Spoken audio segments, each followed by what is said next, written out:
Vamos falar um pouquinho sobre a ceia do Senhor,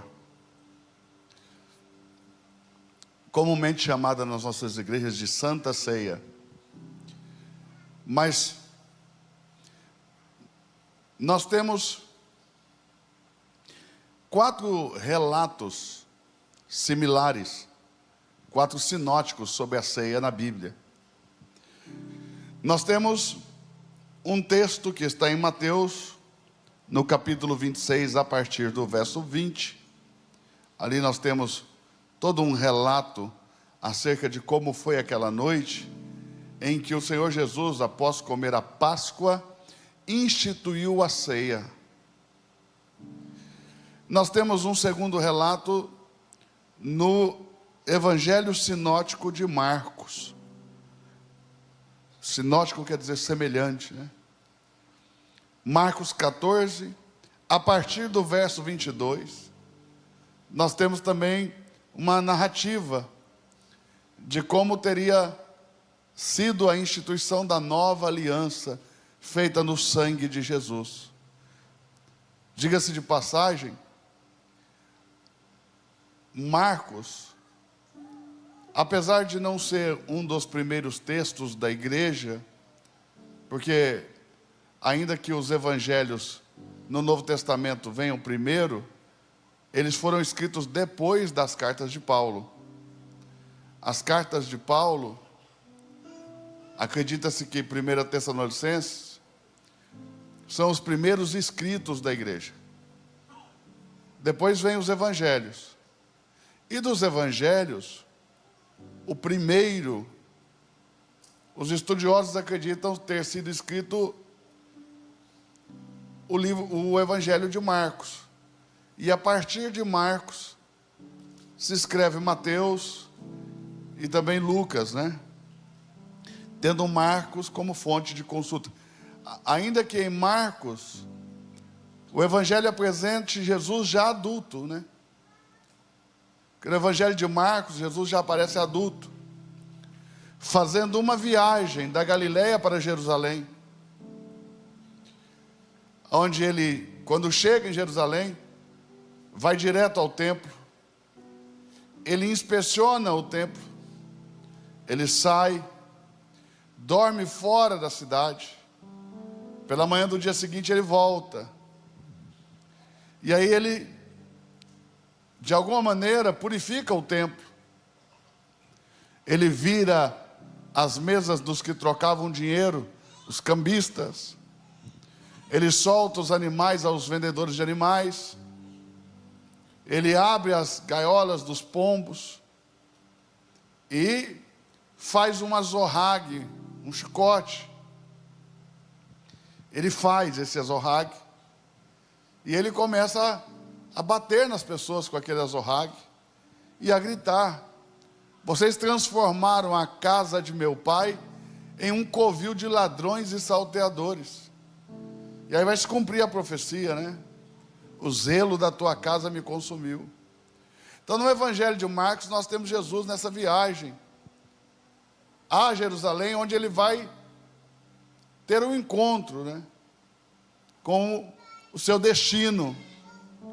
Ali ele vai sofrer sua paixão, sua morte, crucifixão e morte. Ali ele vai ser sepultado. Ali ele vai ressuscitar.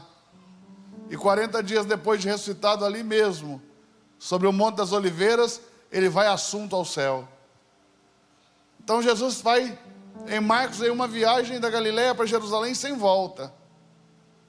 Enquanto os outros evangelhos apresentam Jesus indo várias vezes a Jerusalém. Mateus e Marcos começam a falar de Jesus desde que ele era menino, ainda que oculta em grande parte da sua adolescência, da sua infância e adolescência. Eles começam a falar de Jesus desde meninos. Esses textos têm uma cristologia muito clara, muito nítida, uma cristologia também muito simples de se perceber na leitura do texto, que é de um homem que é elevado por meio da sua ressurreição e ascensão ao status de Deus. É o Jesus de Belém de Judá, né? O Jesus da teologia, diferente do Jesus que a gente conheceu na escola, o Jesus histórico, o Jesus de Nazaré, o camponês analfabeto, revolucionário, que queria libertar Israel do domínio romano. Esse Jesus de Belém, o Jesus da Bíblia, o Jesus da teologia, nos evangelhos sinóticos é um homem que será elevado ao status de Deus. E por isso o evangelho quarto, o evangelho de João, não é semelhante a esses. Em muitas coisas ele não é semelhante, mas na cristologia, de forma gritante, ele diverge dos outros, porque em João, Jesus é apresentado como um Deus que se fez homem. Enquanto nos outros evangelhos ele é apresentado como um homem que se torna Deus. Em João, ele é o verbo vivo, que está com Deus, e que é Deus, e que abandona a sua habitação, esvazia-se de sua divindade, não tendo por usurpação ser igual a Deus, se faz semelhante a Ele, e se faz homem, nasce da carne, Deus feito homem. Nesses 3 primeiros evangelhos, os chamados sinóticos, nós temos uma narrativa sobre a ceia do Senhor. E de forma muito especial, o evangelho de João, e me parece, e não tenho eu dúvida alguma, de que isso é obra pura do Espírito Santo, o evangelho de João propositalmente não fala da ceia do Senhor. Fala e relata que naquela mesma noite eles comiam a Páscoa. Relata até mesmo que durante a cerimônia da Páscoa, Judas Iscariotes saiu da mesa para a noite, saiu da mesa para a escuridão. Os discípulos não entenderam a que saíra. Alguns pensavam que ele teria saído para comprar alguma coisa que faltou para cumprir o ritual da Páscoa. Outros pensavam, como ele era quem trazia a bolsa, como ele era quem ficava com o dinheiro do ministério de Jesus, que ele teria saído para dar alguma esmola aos pobres. Mas a Bíblia diz claramente que Judas sai, e era noite, ele sai de encontro à escuridão. Ele sai de encontro àquilo que lhe é pertinente, aquilo que lhe é familiar. Ele sai porque já Satanás havia entrado nele. E ele se levanta para ir trair Jesus. E se envereda pelas trevas da noite. Então, propositalmente, o evangelho de João não fala da ceia, para que todos nós possamos compreender que Judas saiu antes da ministração da ceia. Ele come a Páscoa, mas ele não participa da ceia. E esse é um motivo, defendo eu, como ideia aberta para a reflexão, que esse Judas,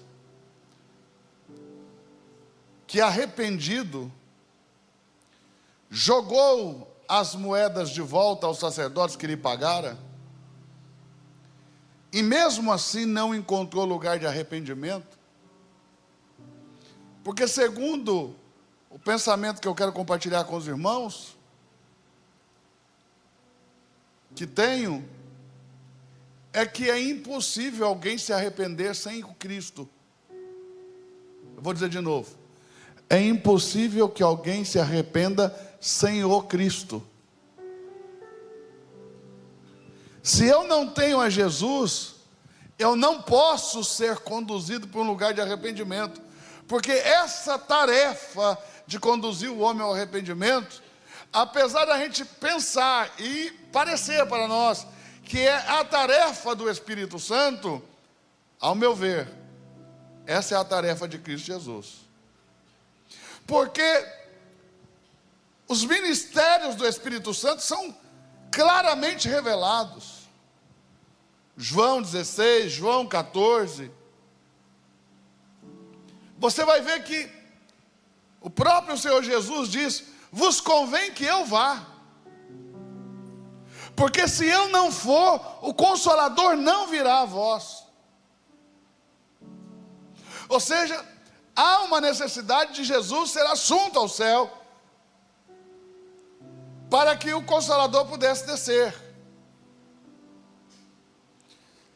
Esse Espírito da verdade, que é apresentado no capítulo 4 de Apocalipse como 7 chamas de fogo que estão diante do trono de Deus, no capítulo 5, já são apresentados como 7 lâmpadas de fogo que foram enviados a toda a terra.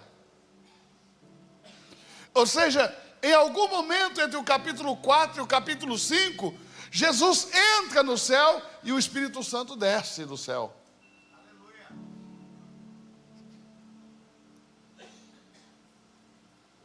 Agora, quais são as responsabilidades desse Espírito na terra?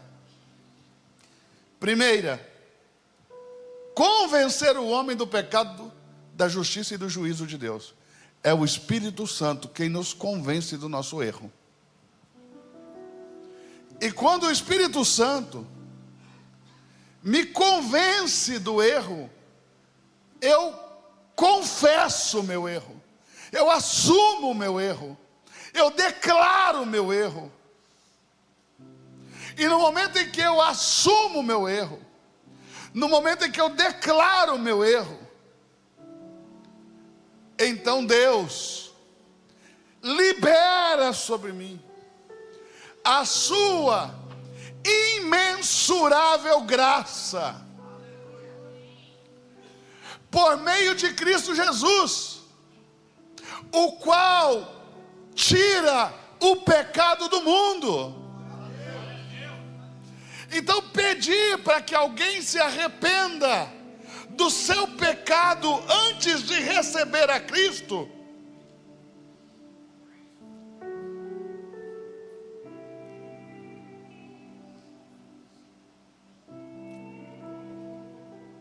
é como que ir ao médico e pedir para que você se cure só.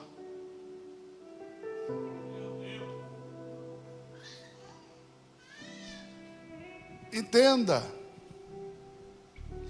a responsabilidade do Espírito Santo para com aqueles que não conhecem a Cristo é convencê-los do pecado. E no momento que eles são convencidos do pecado, eles confessam seu pecado, e Cristo lhes precisa ser entregue. Por isso, em concordância com isso, é que Paulo apóstolo vai escrever aos Coríntios dizendo: examine cada um a si mesmo.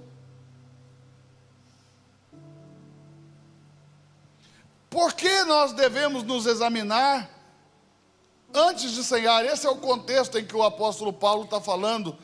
Cada um examine a si mesmo. Não é examine um ao outro. Não é examine cada um a si mesmo.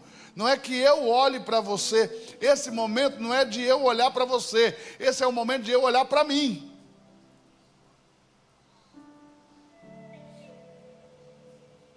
Consegue entender? É um momento de olhar para dentro de mim. Não é um momento de eu olhar para o outro. E para que eu vou olhar para dentro de mim? Para encontrar a causa, o motivo, para diagnosticar o meu pecado e evidenciá-lo por meio da confissão. E então receber a Cristo, que tem poder sobre o pecado. E mais, é Ele quem tira o pecado do mundo. Consegue assimilar isso? Então, Paulo vai escrever: examine, pois, o homem a si mesmo, depois disso coma e beba. Examinar não é se auto-julgar. Examinar é procurar a causa. Entenda, quando você vai ao médico e ele pede exames, ele não está te julgando, ele está procurando a causa da sua enfermidade, porque os sintomas estão manifestos. Se não tivessem manifestos os sintomas, você não procuraria o médico. Sabe por que nós estamos aqui? Porque os sintomas do pecado se manifestou em nós. E viemos aqui porque sabemos que aqui tem um médico. E que esse médico é poderoso para curar as nossas enfermidades. Consegue entender ou não? Observe. Deus não tem nenhuma dificuldade de se comunicar. Vou falar de novo. Deus não tem nenhuma dificuldade de se comunicar. Se o objetivo de Deus com esse exame fosse tirar da mesa do Senhor os que estão em pecado, Ele diria dessa maneira: examine o homem a si mesmo, encontrando em si pecado, não come e não beba. Mas Ele não disse. Diga por quê? Porque não é o que Ele quer dizer. Não ponha palavras na boca de Deus. Já é difícil lidar com as palavras que saíram da boca dele. Você vai arrumar mais? O que Ele disse foi: examine o homem a si mesmo, depois disso come e beba. Aí você diz assim: mas e se eu examinar e encontrar o pecado? Bom, aí come e beba. E se você examinar e não encontrar pecado, nem come nem beba. Porque Jesus foi quem disse, não é eu. Eu não vim para os que estão sãos, vim para quem está doente.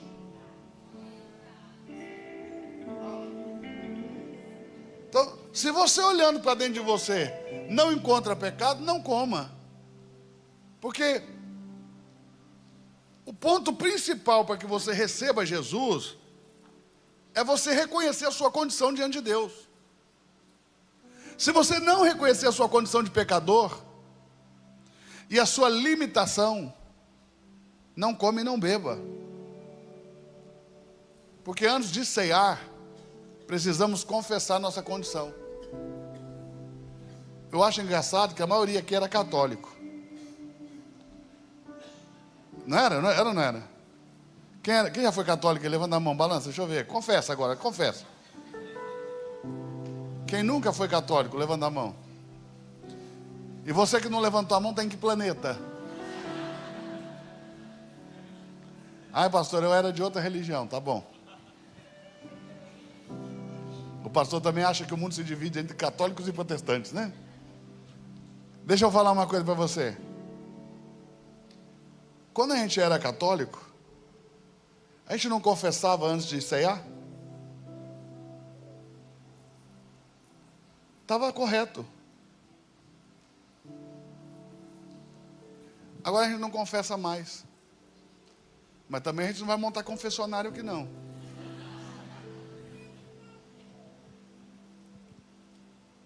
Porque diferente da tradição católica, a qual eu respeito muito, aqui nós não fomos ensinados a confessar para os padres. Aqui nós somos ensinados a confessar diante de Deus a nossa condição. E à medida que confessamos, podemos então receber o Cristo, aquele que vai tratar com o nosso pecado. Está conseguindo entender ou não? A maioria dos crentes que foram doutrinados religiosamente nas tradições de origem pentecostal, eles morrem de medo dessa hora, né? Porque eles pensam o seguinte: se eu ceiar em pecado, eu vou para o inferno. Eu queria entender como é que faz para ceiar sem pecado. Porque se só puder ceiar aqui hoje quem não pecou, de quem está lá no parque esperando você na porta, até quem está aqui no palco, quem é que vai ceiar? Não, ainda tem uns caras de pau que levanta. Tem gente que levanta e fala: não pequei, desde a última ceia. Esse negócio é tão sério que um dia eu estava lá em Campo Grande, no Mato Grosso do Sul, num simpósio só para pastores. Eu estava dando uma aula e um pastor foi e me questionou lá no meio da aula, dizendo assim: pastor, eu acho que o senhor está falando errado. Eu disse: por quê? Ele falou: não, porque a gente não pode, ô pastor, ceiar em pecado. A pessoa que tem pecado vai perder até a salvação. Aí eu disse assim para ele: ok, vamos pensar que o senhor está certo. Vamos aqui retirar o que eu falei. Pega a caneta, vem aqui no quadro, faz favor, pastor, escreva aqui os 10 mandamentos no quadro para mim. Falei: vem cá, rapaz, sobe aqui. Ele veio. Irmãos, por Deus, foi constrangedor. Depois de meia hora,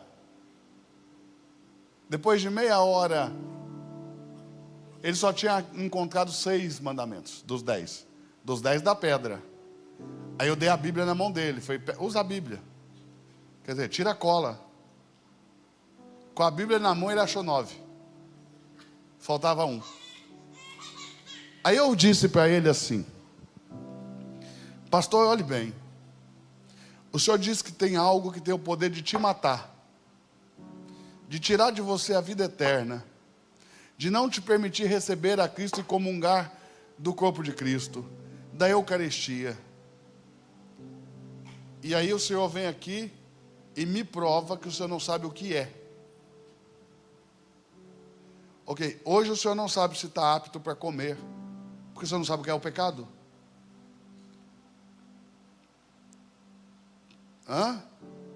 São 613 mandamentos. Você não lembra nem os 10 da pedra. Como é que vai ser? Você peca até que por ignorância de não saber o que é o pecado. Aliás, nesse caso, né?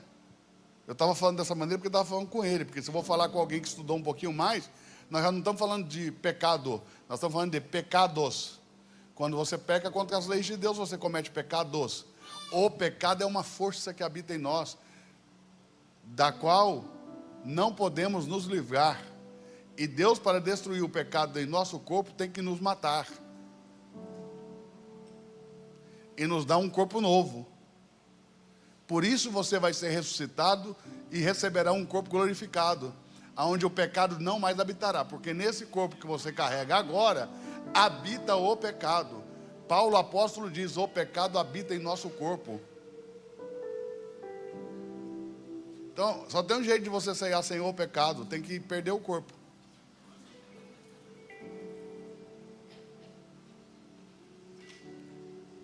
É muito sério, porque ninguém quer falar essas coisas para a gente na igreja, né?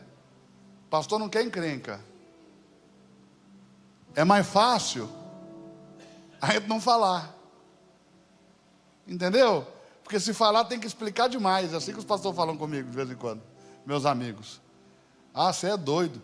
Fala isso na igreja, tem que dar muita explicação. Pô, mas eu fui chamado para explicar. Esse é meu papel, explicar. Quantas vezes você quiser, vou repetir, falar e mostrar. E se você tiver paciência, irmão, você vai sair daqui no final de 6 meses, podendo dar aula de teologia em qualquer faculdade de teologia desse país. Estou te falando. Entenda o que eu estou te dizendo. Primeiro você confessa, depois você recebe a Cristo. Consegue assimilar ou não? Pastor, e se eu estiver em pecado? Confesse. Confesse. Diga: eu sou adúltero, sou mentiroso, eu sou invejoso, sou falso. Confesse. Sou ganancioso, sou avarento. Confesse. Que quando você confessa, você está apto a receber. Essa hora é tão importante que você falasse um amém. Nem que fosse para disfarçar que você está entendendo. Ó, preste atenção. Pastor, está escrito, me disseram: o que come e bebe indignamente será culpado do corpo e do sangue de Jesus. Está escrito, né? Exatamente. Como que você entende isso? Perguntei eu para aquela irmã. Lá em Sinop, no Mato Grosso. Ela disse: olha, eu entendo que se não formos dignos, não podemos comer. E eu disse: quem é digno de Cristo? Porque o dia que você for digno de Cristo, você anulou a graça de Deus. Porque graça é um favor que você não merece. Se você fizer por onde, já não é mais graça, é mérito.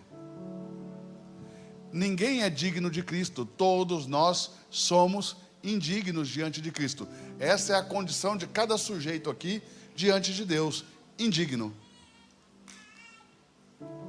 Por isso Ele te dá pela graça. O que significa isso? Você não merece, mas Ele te dá. Graça é isso. Tudo dado em troca de nada para alguém que nada merece. Consegue entender ou não? Quem está conseguindo entender? Então, o que come e bebe indignamente não está falando da condição do sujeito, porque é um advérbio de modo. Está falando do modo e não do sujeito. O que é comer e beber indignamente? É ministrar ceia com Coca-Cola e bolacha, igual outro dia eu vi aí. Isso é indignamente. É de modo indigno. Porque esses símbolos na nossa fé são reais. E eles comunicam coisas espirituais. E quando você muda o símbolo, você já não está fazendo a mesma coisa. Isso não é ceia. É uma brincadeira de mau gosto. Eu lembro que eu estava falando para os pastores metodistas lá, numa cidade do Paraná.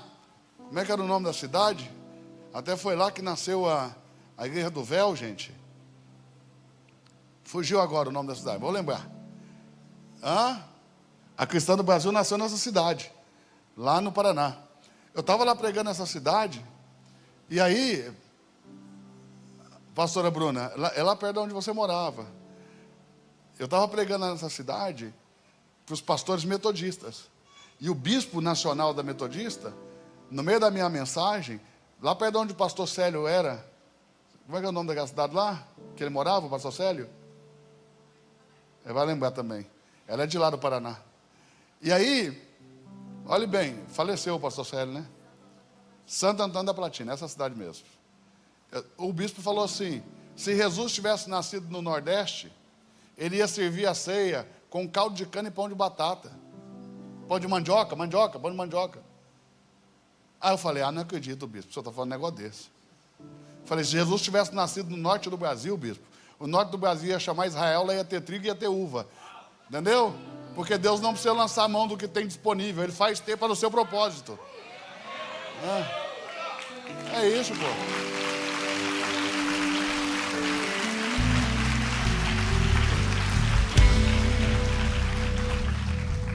Consegue assimilar? Não dá para ministrar ceia com caldo de cana. Talvez você fale assim: pastor, mas isso não acontece. Eu fui aqui mesmo em Santa Catarina, numa igreja ministrar, na hora da ceia me deram Fanta-uva. Aí eu vi aquelas borbulhas subindo lá, as borbulhas, eu falei: pastor, tem alguma coisa errada com o suco. Aí ele falou: o mercado estava fechado, eu comprei a Fanta-uva. Porque ele veio atrasado para a reunião. Ele comprou a Fanta-uva e é isso mesmo. Isso é um modo indigno. Entende? Modo indigno é quando eu não compreendo o que estou fazendo, porque não sei do que está sendo, o que está sendo colocado na mesa diante de mim. Não entendo, não sei discernir o sangue de Cristo, não sei discernir o corpo de Cristo. Essa ignorância faz com que eu coma e beba de forma indigna, indignamente. Então não fala da condição do sujeito, porque a condição do sujeito é sempre a mesma, ninguém merece. Mas fala de não fazer da forma errada. tem que ter o coração correto. Tem que estar entendendo o favor que está sendo liberado para você, para que você tenha a oportunidade de ser grato. Você tem que compreender que a ceia do Senhor não pode ser ministrada de qualquer maneira. Não pode pegar a Coca-Cola e substituir o suco pela Coca-Cola. Entende? Porque isso é indigno. Forma indigna. Isso é o indignamente. Quem conseguiu pegar? Então tem que ser o suco puro da uva. Algumas igrejas põem um vinho lá alcoólico. Não recomendo. Mas sei que algumas igrejas fazem.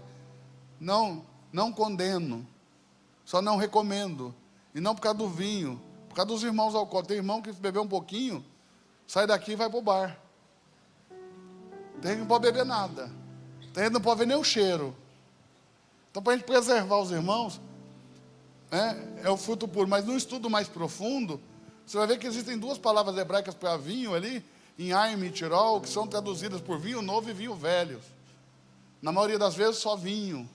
E aí as pessoas que não têm obrigação nenhuma de conhecer o hebraico, acabam se confundindo. Mas quando Jesus instituiu a ceia, era vinho novo. Um dia a gente pode falar sobre isso. É o fruto da vide, é o puro fruto da vide. Então, quando nós ministramos com o fruto da vide, com o pão amassado com água, sem fermento, não pode ir na padaria comprar pão que você come de manhã e ministrar ceia, poxa. Porque ela tem fermento. Entende? E fermento simboliza o pecado. O fermento, nenhuma passagem bíblica, de nenhum modo deve ser interpretado como coisa boa. Já dizia Lawrence Wilson, dos pentecostais, porque eu pego deles, porque eles vão brigar, geralmente, eu já falo, quem falou foi vocês. O Lawrence Wilson foi o fundador da escola pentecostal aqui, da escola bíblica pentecostal no Brasil. Ele ficou em Lavras, em Minas Gerais, ensinando, fez aquele mapa bonito que a gente vê, né? Que vai contando as eras do homem, desde as eras mais primitivas. Lá ele escreveu aquele livro, As Eras Mais Primitivas da Terra. Não, ele escreveu O Plano Divino através dos Séculos. A Era Mais Primitiva da Terra é do Pember. Ele escreveu O Plano Divino através dos Séculos, um livro que rodou todos os seminários de teologia pentecostal do Brasil. Então, entenda isso aqui. Você precisa comer. Porque quando você come de Cristo, você come vida. Você precisa beber do sangue de Jesus. Porque quando você bebe do fruto da vide, você bebe vida.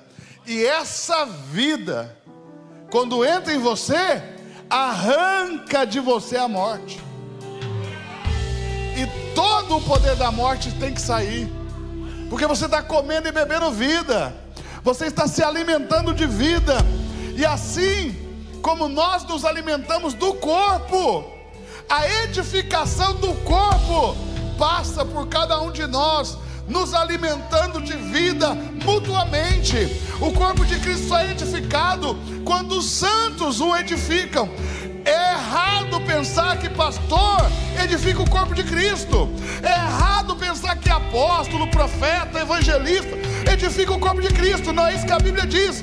Os ministérios foram dados para o aperfeiçoamento dos santos, para que os santos executem a obra do ministério, a qual é a edificação do corpo de Cristo. E quando que o corpo de Cristo é edificado? Quando eu me alimento de vida. Só que a vida que me alimenta está dentro do que senta do meu lado. Por isso que a Bíblia diz: não sejais tímidos, porque os tímidos não herdarão o reino de Deus. Querendo dizer, ponha para fora essa vida, derrame essa vida, transborde essa vida, porque tem muita gente precisando ser alimentada dessa vida. E à medida que nós vamos alimentando uns dos outros, e à medida de Cristo vai crescendo em nós, Cristo vai sendo formado no seu corpo. Você está conseguindo entender? Diga amém. Eu declaro e profetizo vida, transborde vida, libere vida, dê a vida de Cristo para o outro que precisa dela.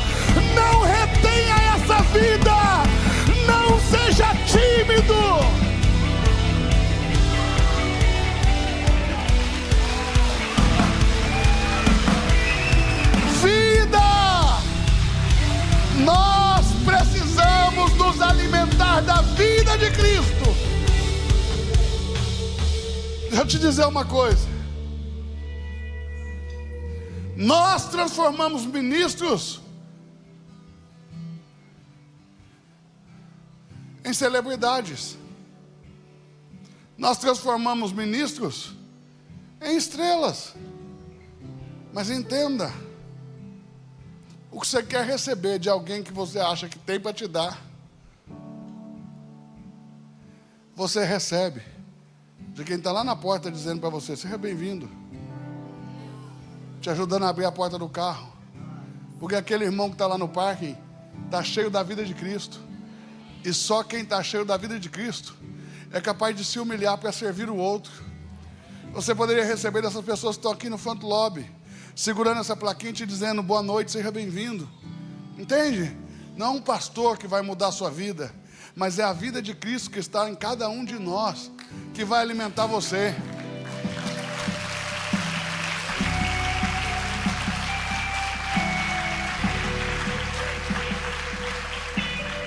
Coloque isso no seu coração. Você carrega a vida que vai alimentar alguém, e alguém que está perto de você carrega a vida que vai te alimentar. O corpo de Cristo, diz a Bíblia, se edifica mutuamente. Entende? É um liberando vida para o outro, é um enchendo o outro, é um alimentando o outro. Pastor, mas eu não sei pregar. Fale o que você sabe, e se não souber nada, diga Jesus, Jesus, Jesus, e vai repetindo esse nome, porque Ele tem poder. E à medida que você vai dizendo esse nome santo, a vida vai fluindo de você. Diga Senhor Jesus, e vai dizendo Jesus, e libere vida, Jesus. E essa pessoa que está lá perto de você vai ser impactada com a vida de Deus. Diga em voz alta 3 vezes o nome de Jesus antes de entrar em um lugar. E na hora que você entrar, e você vai ver se as pessoas não vão te dizer: você entrou diferente aqui. Porque há poder nesse nome, há vida nesse nome. Ei, eu quero te dizer, nós fomos enviados para Balneário Camboriú como igreja, para despertar uma geração de pessoas que se acostumaram a viver na morte. Assim diz o Senhor: profetiza a vida, declare a vida, libere a vida. Há poder em seu nome, Jesus, pra curar, libertar. Há poder em seu nome, Jesus, pra curar. Querido, escute isso aqui. Lá em Gênesis, no capítulo 2, verso 16, o Senhor disse ao homem: de toda árvore do jardim comerás livremente, mas da árvore do conhecimento do bem e do mal, dela não comerás, porque no dia em que dela comer, certamente morrerás. Temos que pontuar algumas coisas nesse texto. Primeiro, diga comigo: a árvore que não se deveria comer era a árvore do conhecimento. Entenda, nós não precisamos conhecer mais, o que nós precisamos é de vida, porque nós já abandonamos a árvore da vida para comer da árvore do conhecimento, e já não deu certo. Tem um monte de gente que vem aqui para adquirir conhecimento, e agora está até na moda, né? A gente adquirir conhecimento bíblico para criar conteúdo na internet. Não é o propósito do Evangelho. Ainda que seja uma bênção que você pregue Jesus por qualquer motivo, até mesmo por hipocrisia ou por ganância.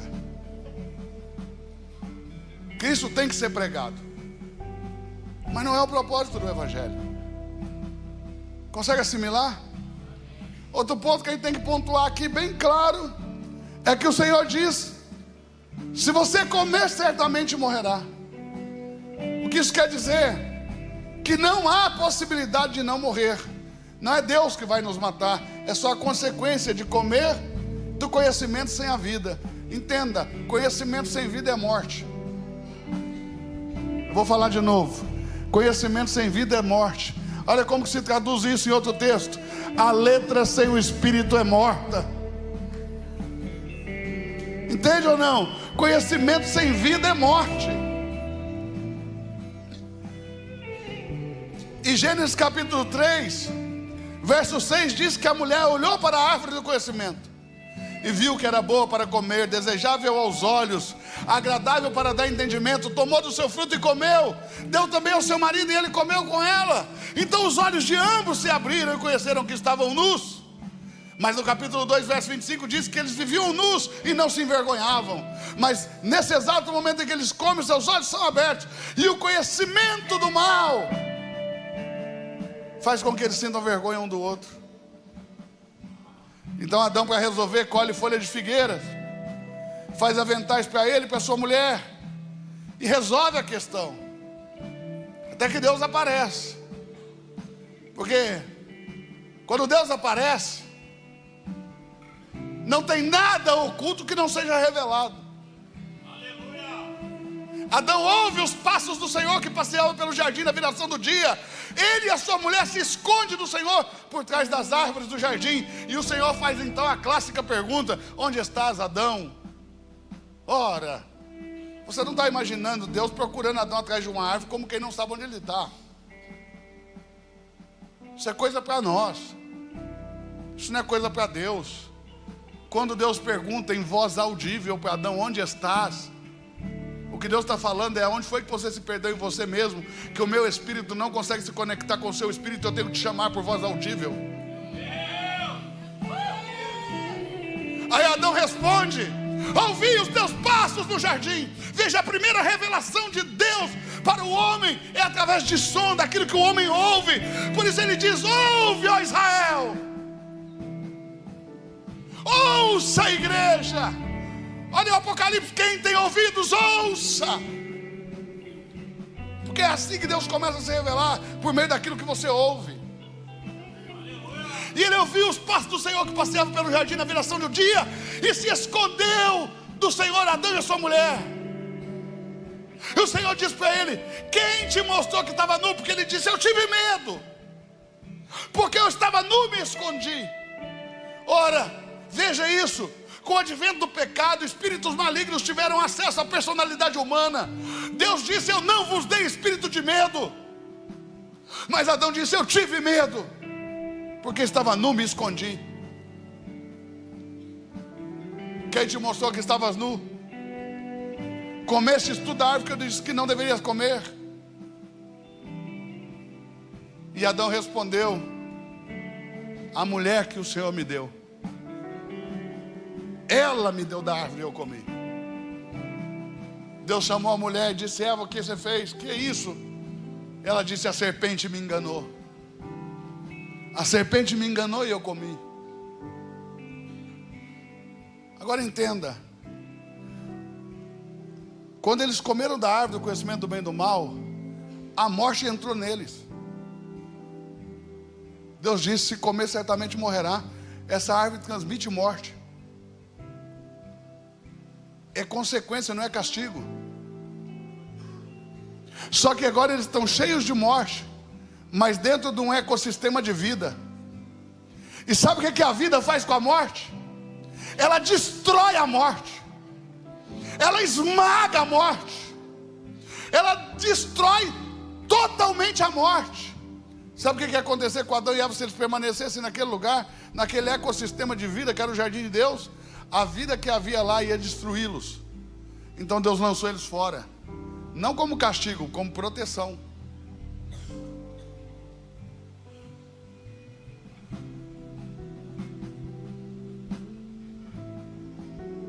E sabe o que Adão fez? Plantou um campo, colheu, se relacionou com a sua mulher, teve filhos, e a vida aparentemente continuou. Mas Deus disse: certamente morrerás. Desde o advento do pecado em diante, Adão passou a viver na morte. Só que ele se acostumou tanto com a morte que ele já não percebia a diferença entre a morte e a vida.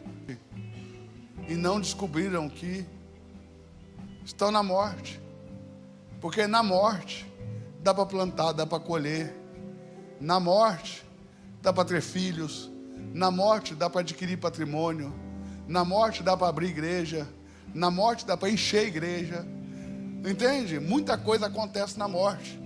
E a gente só desconfia que está na morte quando a gente é exposto a um ambiente de vida, ou alguém que carrega essa vida.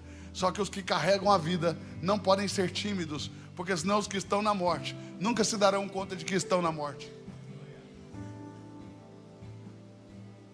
Cutuca quem está do seu lado e diga: você precisa liberar a vida que está dentro de você.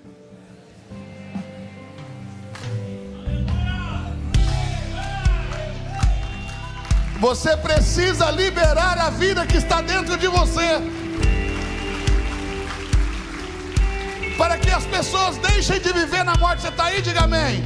Quem está aí? Quem está aí? Quem está aí? Quem está aí? Quem está aí? Balança a mão, deixa eu ver você. Pega essa unção. Eu profetizo e declaro, na autoridade do nome de Jesus, que nesse exato momento, aqui neste lugar, você está sendo impactado pela vida de Deus que está sendo impartida neste lugar. Receba vida!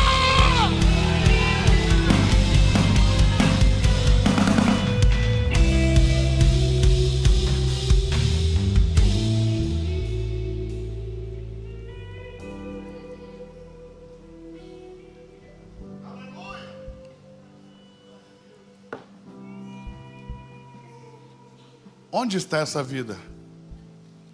Em Cristo. E onde está Cristo? Num pedaço de pão?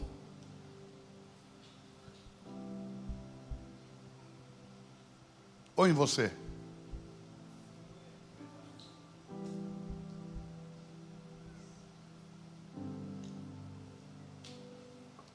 O ato simbólico de levantar o pão e consagrá-lo a Deus como o corpo de Cristo, e comê-lo repartido, simboliza que eu estou recebendo de Deus, da vida de Cristo que está em você. E assim o corpo de Cristo mutuamente se edifica. É isso que nós profetizamos com esse ato profético que nós chamamos de ceia. Muita gente, perdão, muita gente chama de Santa Ceia. Não é um nome bíblico. Algumas sociedades bíblicas colocaram esse nome como título, mas não tem esse nome nos textos. E por que não tem? Porque a maioria dos crentes não sabe o que é santo. Ele não sabe a diferença entre o santo, entre a santificação, entre a santidade. Santo não tem nada a ver com santidade.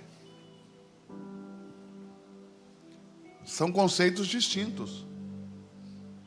Você é santo. Eu não tenho dúvida que qualquer que foi alcançado por Cristo é santo. Agora, não dá para pôr a mão no fogo e dizer que tem santidade. Por que eu sou santo? Por que você é santo? Por que o Gile é santo? Por que a Ana Macedo é santa?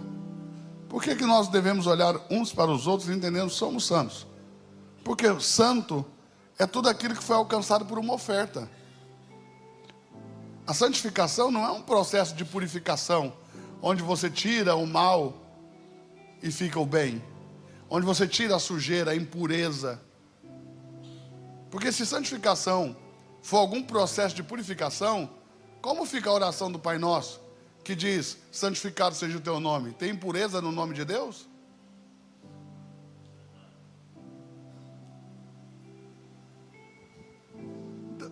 Santificação acontece quando nós transformamos coisas que não são santas em santas. Como se faz isso? Por meio das ofertas. Quando nós trazemos ofertas, nós estamos santificando muitas coisas. Inclusive, nós vamos tornando para os pagãos santo o nome do nosso Deus. Mas entenda isso aqui: você só é santo porque você foi alcançado por uma oferta. Quem deu essa oferta foi Deus. O Cordeiro de Deus que foi a oferta imolada em seu favor, se chama Jesus Cristo. E porque essa oferta te tocou é que você é santo. Mas nem sempre os santos têm santidade.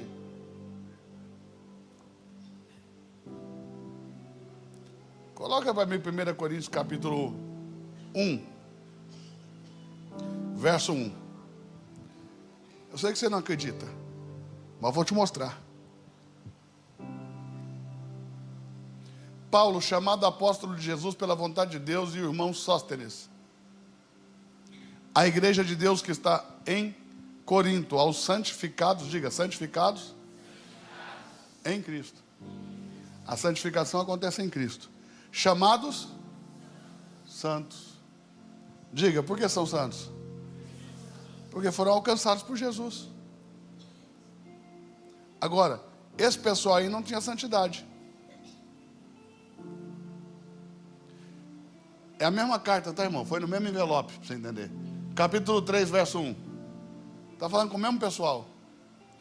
E eu, irmãos, não vos pude falar como a espirituais, mas como a carnais, meninos em Cristo. São carnais. Eles não têm santidade, mas são santos, porque foram alcançados por Cristo. Então, ser santo é uma coisa, ter santidade é outra. E aí, quando você diz Santa Ceia, como 99% das pessoas que vieram para Jesus, não vieram porque entenderam uma doutrina, mas sim porque viveram uma experiência pessoal, existencial e real com Deus, elas não entendem o que você está falando. Simplesmente elas desconhecem o conceito. A maioria que está aqui se converteu porque viveu uma experiência com Jesus. Não é porque entendeu o cristianismo. Não é porque entendeu a doutrina evangélica. Sofrem, pagam preço alto pela falta de conhecimento? Pagam, mas são crentes, são santos, foram alcançados pela oferta que Deus deu. Agora não há santidade, porque são carnais. Quando que eu sou carnal? Quando eu sou menino. Quando que eu sou menino? Quando eu sou carnal. Sabe? Enquanto a gente tem que ficar na igreja lidando com fofoca, dissensões, divisões, intrigas, porfias, emulações, com fornicações, com sexo antes do casamento, com adultério, com nego casado que fica com outra mulher, com prostituição, com masturbação, com pornografia. Daí você está tratando com as pessoas que às vezes têm 30, 40, 50 anos, como se fossem adolescentes ainda, parece que não saíram da adolescência. São meninos, carnais, não amadureceram, não cresceram em Deus. Consegue entender? Carnais, não têm santidade, mas são santos, porque foram alcançados por Cristo. Agora, o Espírito Santo que neles habita, não é o pastor, não é o medo do inferno. O Espírito Santo que em nós habita, é que nos vai trazer a consciência do amor de Deus, em Cristo Jesus. Porque se aterrorizar as pessoas com o inferno desse certo, já não era para ter mais ninguém que não fosse crente. Porque a igreja tem 2000 anos que está fazendo isso. Entendeu? Ameaçando, coagindo. Deus nunca vai coagir uma pessoa à santidade. Isso não é o caráter de Deus. Entende? Deus não vai fazer terrorismo psicológico com você, com o inferno, para você fazer o que Ele quer. Isso não é o caráter de Deus. Mas a Bíblia tão pouco diz que as pessoas vão deixar de pecar por causa do inferno, poxa. Jesus contou a história de um mendigo que jazia na porta de um rico, que se arregalava todos os dias, esplendorosamente de púrpura. Aí a Bíblia diz que lá na porta do rico tinha um... Eu tenho 5 irmãos. Manda alguém lá dar testemunho para eles, para que eles não venham para esse lugar de tormento. Aí Abraão respondeu e disse: filho, eles têm a Moisés e os profetas, creiam. O que é Moisés? Gênesis, Êxodo, Levítico, Número e Deuteronômio. Os profetas são os profetas maiores e menores. É a Bíblia do Antigo Testamento que eles tinham. Se eles não crerem em Moisés no profeta, não crerão se alguém voltar dos mortos, diz Abraão. Aí ele diz: não, pai Abraão, não, mas manda alguém dos mortos. Por que ele diz isso? Porque ele também tinha uma Bíblia. Ele não creu nela. Ele é filho de Abraão. Conhecia a tradição dos judeus. Nem por isso ele creu. Mas ele falou, se alguém dos mortos for lá, eles vão crer. Ó, a filha de Jairo voltou dos mortos. O filho da viúva lá de Naim voltou dos mortos. Lázaro voltou dos mortos. Um monte de gente voltou dos mortos. Nem por isso o povo converteu. Consegue entender ou não? Quando nós vamos parar de pecar? O dia que a gente entendeu o amor de Deus. Porque a Bíblia diz que o amor de Deus nos constrange a tal ponto de não mais pecarmos. Levante a mão para mim aí, quem já fez uma dívida na vida? É, uma dívida, levanta a mão se você já fez uma dívida, balança a mão. Quem já fez uma dívida difícil de pagar? Psiu. Tente imaginar você faz uma dívida, não consegue pagar, e o seu credor é um endemoniado, um endiabado que bate lá na porta da sua casa num domingo à tarde. Domingo é dia de cobrar? Então tem demônio, chegou domingo. Você está na casa da sua mãe. Quem tem mamãe ainda viva? Você está na casa da sua mamãe, se preparando para almoçar, o seu credor aparece gritando na porta da casa da sua mãe, com uma arma, chamando por você. Sua mãe abre a porta. Ele pergunta por você aos berros. Você sai, ele olha para você e diz, cadê meu dinheiro? Aí você diz, não tenho. Ele aponta a arma para você, na hora que ele aponta, sua mãe entra na frente. Que coisa que a mãe faz? Ele dá o tiro pega no peito da sua mãe. E ela cai agonizando aos seus pés. O credor olha dentro dos seus olhos e diz, agora está pago. A minha pergunta é, você faria uma dívida nova? O dia que você entender que Jesus fez isso por você, você para de pecar.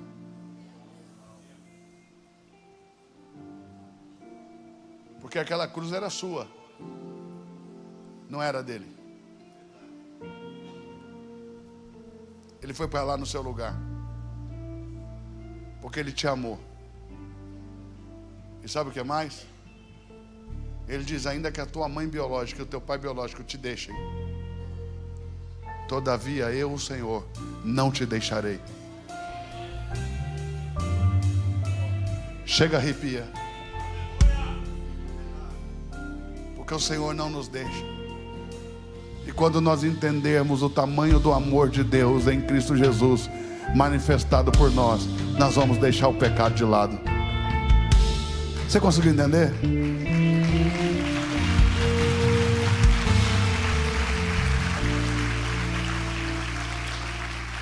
Qual o problema de falar que é santa, pastor? Para mim, que tem um pouquinho de conhecimento, não tem problema nenhum. Mas para a maioria das pessoas, ele já fala, para mim não serve, eu não sou santo. E a gente tira e priva as pessoas da vida. Nome bíblico dessa cerimônia. 1 Coríntios capítulo 10, verso 21, cálice do Senhor. Ainda no mesmo versículo do capítulo 10 de 1 Coríntios, verso 21, também é chamada a mesa do Senhor. 1 Coríntios capítulo 11, verso 20, a ceia do Senhor. Atos capítulo 2, verso 42, o partir do pão. 1 Coríntios capítulo 10, verso 16, o cálice da bênção. E só para a gente encerrar. Então, aí os 5 nomes bíblicos da ceia. E só para a gente encerrar. Qual traição você acha que doeu mais em Jesus? A de Judas ou a de Pedro? Vou te falar o que Judas fez. Ele saiu na hora da ceia da Páscoa e foi vender Jesus lá nos sacerdotes. Pegou as 30 moedas de prata e foi com a turba para mostrar quem era Jesus. Lá no Monte das Oliveiras, haja em vista que Jesus, ao ceiar, sai com seus discípulos cantando e sobe para o Monte das Oliveiras. Onde vai ser atrapado? Lá no Getsemane, lugar da prensa. Getsemane, lugar da prensa.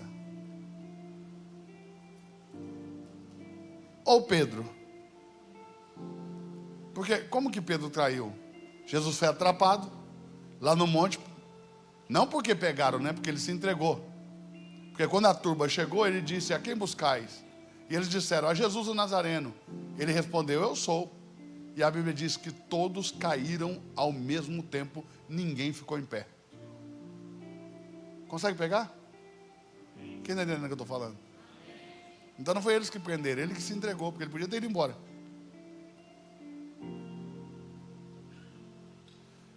Levaram ele para a casa do sumo sacerdote para ele passar por o primeiro julgamento religioso. Jesus sofreu 3 julgamentos religiosos, 3 políticos. Ele foi absolvido nos 3 políticos e condenado nos 3 religiosos. A religião foi capaz de condenar o próprio Deus. Imagina o que sobra para você.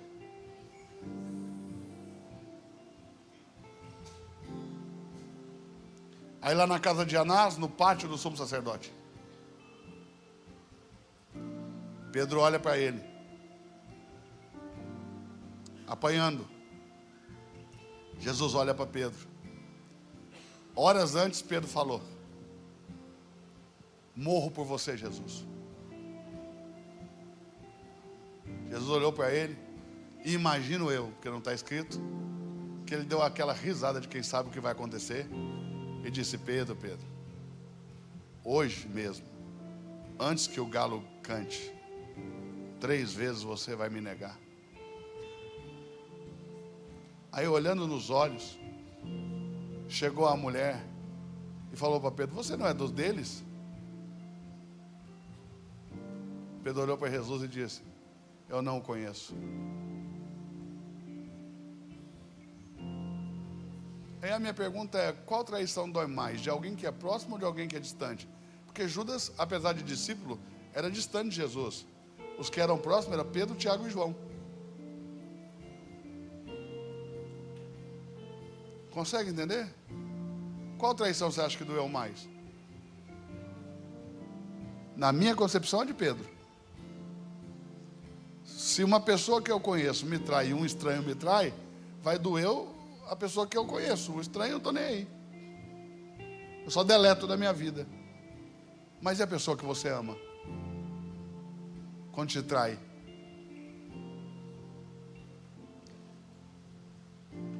E Pedro, mesmo negando 3 vezes diante de Jesus, a Bíblia diz que ele chorou profundamente, amargamente, e encontrou arrependimento. Se tornou um dos apóstolos, se não o apóstolo mais importante do primeiro momento da vida da igreja. Agora posso te dizer uma coisa? Por que Judas não alcançou? Se a Bíblia diz que ele, arrependido, jogou as moedas de volta para os sacerdotes, devolvendo para eles. Sabe o que os sacerdotes falaram para ele? Ele disse: eu traí sangue inocente.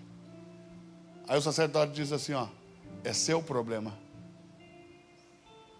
Não deixaram colocar as moedas no gasofilácio, porque elas estavam manchadas com sangue inocente. Os sacerdotes sabiam disso, mas pegaram aquele dinheiro e compraram um campo chamado Aceldama, ou Vale de Sangue, que hoje é conhecido como Vale do Inom, ou Vale do Geena, ou Vale do Inferno, um lugar que tem em Jerusalém, onde se queimava o lixo. Está esse lugar lá até hoje, onde pode se sepultar pessoas que não são judias dentro de Jerusalém.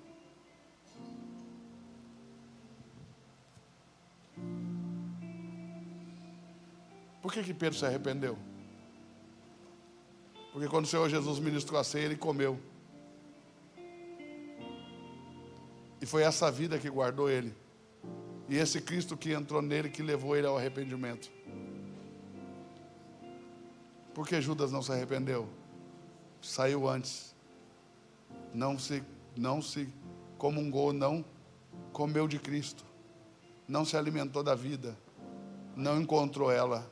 Porque ele foi buscar vida nos líderes religiosos. E a vida só está no pé da cruz.